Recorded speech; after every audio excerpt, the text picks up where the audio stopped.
परीक्षित, तब की बात है जब कंस अपनी चचेरी बहन देवक की कन्या देवकी का विवाह सूरसेन के पुत्र वटेश्वर के राजा वसुदेव जी के साथ कर रहा था।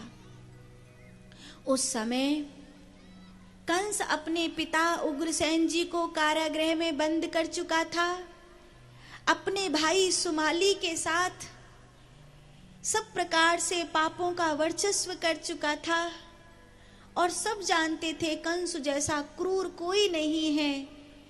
ऐसे में जब ये देवकी का ब्याह हो रहा था, तब जो ब्रह्मा जी ने कहा था कि वसुदेव ग्रहे साक्षात भगवान पुरुष परः जनिष्यते तत्प्रियार्थ संभवन्तु सुरस्त्रियः, वो वाली बात जो ब्रह्मा जी ने उस समय कही थी, वो वाली बात देवताओं ने अब देवकी के ब्याह में बोल दी।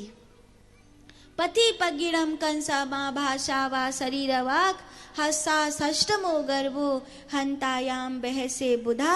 भगवान देवकी के गर्भ से आने वाले हैं। ये बात सुनते ही तो वटेश्वर और मथुरा की सेना के बीच तलवारें खिंच गईं। देवकी नहीं चाहती थी कि मेरे कारण नरसंहार हो। उसने कंस से हाथ जोड़कर प्रार्थना करी, भैया मुझे मार दो, मैं ही नहीं बचूंगी तो कुछ नहीं होगा, पर ये युद्ध मत होने दो, ये युद्ध रोक दो। कंस जब देवकी को मारने के लिए सज्ज हो गया, तब वसुदेव जी ने कंस की तलवार पकड़ के कहा, न हंतव्य महाभागा देवकी भवतानग। अब ये मात्र तुम्हारी बहन नहीं है, ये मेरी ब्याहता पत्नी है। और तुम जानते हो, अपनी पत्नी की, अपनी माँ की, अपनी बहन की, अपनी बेटी की अपने प्राण देकर भी रक्षा करना एक पुरुष का धर्म होता है। मैं अपनी आंखों के सामने देवकी को मरते हुए नहीं देख सकता, तो युद्ध भी ना हो, देवकी भी ना मरे, क्या किया जाए? तब वसुदेव जी ने वचन दिया कि देवकी की संतान मैं तुझे दे दूंगा। कंस ने वसुदेव देवकी को कारागृह में बंद कर दिया। चारों तरफ एक सन्नाटा छा गया और कंस ने जब सुना देवकी के प्रथम पुत्र हुआ, कीर्तिमंतम प्रथमंजम कंसायानक दुंदभे आपरियामास कृष्येन सोअनरता ददी बिहल, उसके मन में एक भाव हुआ, ये कालनेमी है। कंस कौन है? कंस कालनेमी है। देवकी की आंखों के आंसू नहीं दिखे इसे, रोती रह गई, मनाती रह गई, पर उसके नवजात शिशु को उठाकर उसी के सामने पत्थर पर पटक दिया। वसुदेव जी से चिल्लाकर कहती है, मैं क्या करूं जीकर? एक मां के सामने उसकी संतान मरना जानते हो, इससे बड़ा दुख और कोई नहीं होता। हे विधाता, तू मुझसे रूठ गया है। देवकी हर बार रोती और एक एक करके 6 पुत्र देवकी के सामने मरे। देवकी कहती है, इतना दुख किसी मां को मत देना, ऐसा दुख किसी मां को मत देना। अपने गर्भ में सिंचित करती है और फिर उसको अपनी आंखों के सामने मरता हुआ देखती है। 7वें गर्भ को नंद यशोदा के यहाँ रहने वाली रोहिणी, जो वसुदेव जी को प्रेम करती है और वसुदेव जी की पहली ब्याहता भी है, शंकरसन क्रिया के द्वारा गर्गाचार्य जी ने ही एक गर्भ को दूसरे गर्भ में पहुंचाया। देवकी से कहा, भद्रे तेरा ये गर्भ सुरक्षित रहेगा। अब देवकी सिर्फ और सिर्फ भगवान को मना रही है। अब देवकी केवल और केवल, देवकी वसुदेव के मन में एक ही इच्छा है, भगवान आएंगे और धर्म की जय करेंगे, भगवान आएंगे और धर्म की रक्षा करेंगे। अब भगवान को मनाना है, समय बीतने लगा और देखते देखते भादों का महीना आ गया। देव की 8वें गर्भ से सुशोभित हैं। गर्गाचार्य जी बिंद पर्वत पर माता की पूजा करने लगे, जिन्हें आज बिंदवासिनी के रूप में आप जानते हैं। बोलिए बिंदवासिनी मैया की जय। गर्गाचार्य जी की ये आराध्या देवी है। माँ को मनाने लगे। देव की वसुदेव के पुत्र की रक्षा करने के लिए पूरा संसार पुकारने लगा, हे प्रभु आओ, हे प्रभु आओ, अब देर न करो।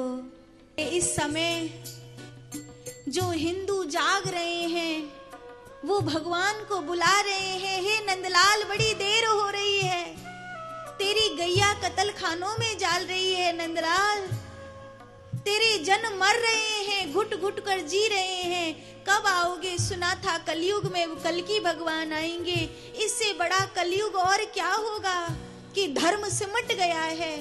आजा हे गिरधारी, अब तो आजा, कोई भी रूप लेकर के आजा, अब तो आजा। उस समय बड़ी पुकार उठी। भादों का महीना, कृष्ण पक्ष, अष्टमी तिथि, बुधवार, रोहिणी नक्षत्र, रात्रि के मध्य की बेला, और भगवान जब यमुना उछल कर बहने लगी, फूल खिलने लगे, कमल के फूल खिल गए, मोर पपीहा रात में बोलने लगे, दादुर चिल्लाने लगा, मोर नाचने लगा, और उस अर्धरात्रि की बेला में भगवान वसुदेव देवकी के सन्मुख चतुर्भुज रूप लेकर के प्रकट हुए। बोलिए कृष्ण कन्हैया लाल की बालक अम्बुजेक्षणम चतुर्भुजम शंख गदायुधारिदम श्रीवत्स लक्ष्मीम गल शोभिकोस्तुमम पीतांबरम शांत पयोधि शोभगम। एक पिता की पीड़ा, उसे अपने पुत्र की रक्षा करनी है। एक माँ का संकट, फिर से एक अग्नि परीक्षा देनी है। अपने नन्हे से बालक को दुग्ध पिलाया, एक वस्त्र में लपेटा, माथे को चूम कर कहती है, इस दुग्ध को भूलना नहीं, लौट कर आना, भोर का समय होने वाला है, रात्रि विसर्जित हो रही है, शीघ्र जाओ। इतने वर्ष हो गए कारागृह में बंद, मथुरा की गलियां भी बदल गई होंगी, यहां से कहां गोकुल का रास्ता निकलता होगा। इस आधी रात में भोर होने से पहले कैसे देखूंगा? देवकी कहती है, तुम्हें देखने की आवश्यकता ही नहीं है, ये नारायण है ना, ये नारायण जिस ओर ले जाए बस उसी ओर चलते जाना। हथकड़ी बेड़ियों को तोड़ धीरे से कारागृह के द्वार में से निकले, छुपते छुपाते अंधियारी शाह रात सोए हुए सैनिकों के बीच में से दबे से पांव अपने नन्हे से लाला को अपनी छाती से लगा वसुदेव जी मथुरा की गलियों में से गोकुल का मार्ग ढूंढने लगे। देखा वो तो यमुना किनारे हैं, अहो अगर पल्ली पार जाऊं तो गोकुल मिल ही जाएगा।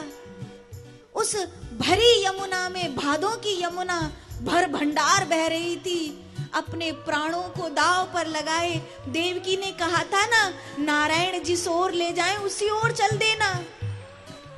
अब प्राण जाए तो जाए नारायण के लिए। वसुदेव जी ने यमुना में पग रखा। उस गहरी यमुना में स्याओ काली अंधियारी रात में लगभग जब डूबने लगे, नारायण नारायण तुम्हारे पीछे जा रहा हूं, तुम्हारी मर्जी। न जाने क्या हुआ, लाला के नन्हे चरण यमुना के जल ने धोए और धीरे से यमुना न जाने कैसे शांत होने लगी। वसुदेव जी को मार्ग मिला, उस पार पहुंचे। किससे पूछूं कहाँ है नंद जी का घर? इतने वर्ष हो गए, इतने वर्षों में कौन कहाँ रहता होगा क्या पता। देखा लगभग सब सो रहे हैं, एक व्यक्ति है जो जाग कर राम नाम जाप कर रहा है। ये कोई और नहीं नंद जी हैं। भेंट हुई। नंदरानी ने एक लाली को जन्म दिया है, अभी अभी दाई गई है, अब कोई नहीं है। वसुदेव जी ने नंद जी का इशारा पाकर अपने लाला को वहां रख छोड़ा। नंद जी ने अपनी कन्या, वो जो वैष्णवी है, वो जो भगवती है, वो जो विंध्यवासिनी है, वो जो गर्गाचार्य जी की आराध्या है, ये कहकर दी कि अब माँ ही सब संभालेगी, माँ है तो सब अच्छा होगा।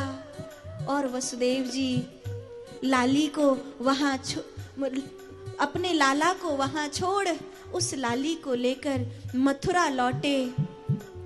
यमुना पार करी और भोर होने से पहले पहले वसुदेव जी मथुरा आ गए। गोकुल की भोर बड़ी प्यारी हुई। नंद रानी यशोदा की ननद, नंद जी की बड़ी प्यारी सी बहन नंदा सुनंदा छत पर खड़े होकर थरिया बजाते हुए बोली, अरे मेरी भाभी के लाला भयो है, मेरे भैया के लाला भयो है, अरे लाला भयो है, सुख को निधान आयो है, आनंद घन आयो है, अरे हमारे नारायण आयो है। ब्रजवासी इकट्ठे हो गए और सबके मन में आनंद होने लगा।